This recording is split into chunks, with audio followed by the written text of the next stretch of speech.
नमस्कार, स्वयं स्वामिनी चॅनलमध्ये तुमचं सगळ्यांचं स्वागत आहे। आज आपण भेंडी बटाटा सुकी भाजी करणार आहे। त्यासाठी अर्धा किलो भेंडी घेतलीत। ही स्वच्छ धुवून पुसून घेतली आहे। त्यानंतर अशी तुकडे पाडून त्याची चीर केली आहे मध्ये कीड वगैरे असेल तर, आणि एक मीडियम आकाराचा बटाटा घेतलाय। आपण आता इथे भेंडी आणि बटाटा भाजून घेणार आहे।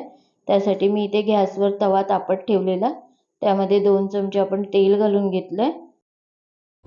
आपलं तेल छान गरम झालंय। आपण त्यामध्ये आता ही बटाटी भाजून घेणार आहे। बटाटीत आपण चवीपुरतं मीठ घालून घेतलंय। बटाटी थोडी अधूनमधून अशी ढवळून घ्यायची आहे, जेणेकरून बटाटी आपली खाली तव्याला लागता कामा नये। बटाटी आपली छान अशी भाजून आली आहे।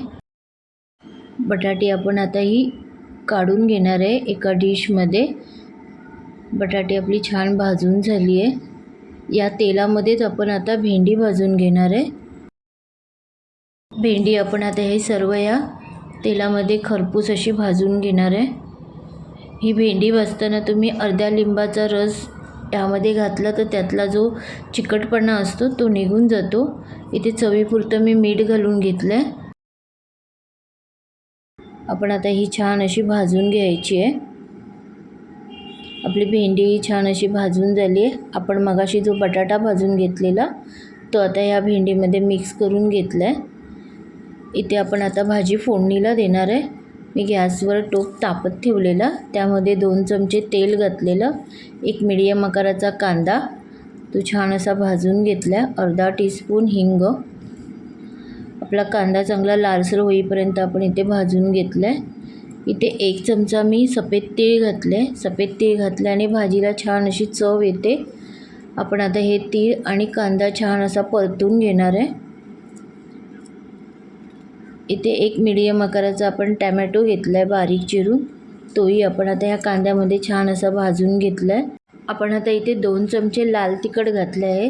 हे लाल तिखट आमचा मालवणी मसाला आहे। तुमच्याकडे जो तुमचा कोणता वापरत असाल तो तुम्ही घालू शकता। आता इथे आपण या फोडणीमध्ये बटाटे आणि भेंडी भाजून घेतलेली ती घालून घेतली आहे। आता ही मिक्स करून घ्यायची आहे। ही भाजी पटकन अशी होणारी भाजी आहे।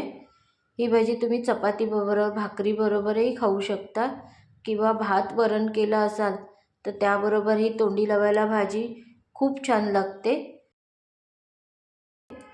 आपली आता भाजी छान अशी मिक्स करून झाली आहे। आपण आता ही भाजी 5 मिनिटं वाफवून घेतली आहे। त्यानंतर आपण आता इथे 1 चमचा हा चाट मसाला घातला आहे। तुम्ही चाट मसाल्याऐवजी आमचूर पावडरही घालू शकता, किंवा लिंबूचा रसही घालू शकता। आपण आता ही मिक्स करून घेऊया। भाजी आपली छान अशी मिक्स झाली आहे। इथे आपण 2 मिनिटं ही वाफवून घ्यायची आहे भाजी। इथे मी 4 चमचे ओलं खोबरं घेतलं आहे, ते घालून घ्यायचे आणि मिक्स करून घ्यायचे। भाजी आपली आता ही तयार झाली आहे। भाजीमध्ये असं छान असं खोबरं मिक्स झालं आहे। वरून अशी थोडीशी कोथिंबीर घालून घेऊया। त्यानंतर आपण इथे 2 मिनिटं भाजीला वाफ देऊया, झाकण ठेवूया। आपले आता 2 मिनिटं झाली आहेत। आपण गॅसची फ्लेम ही बंद केली आहे।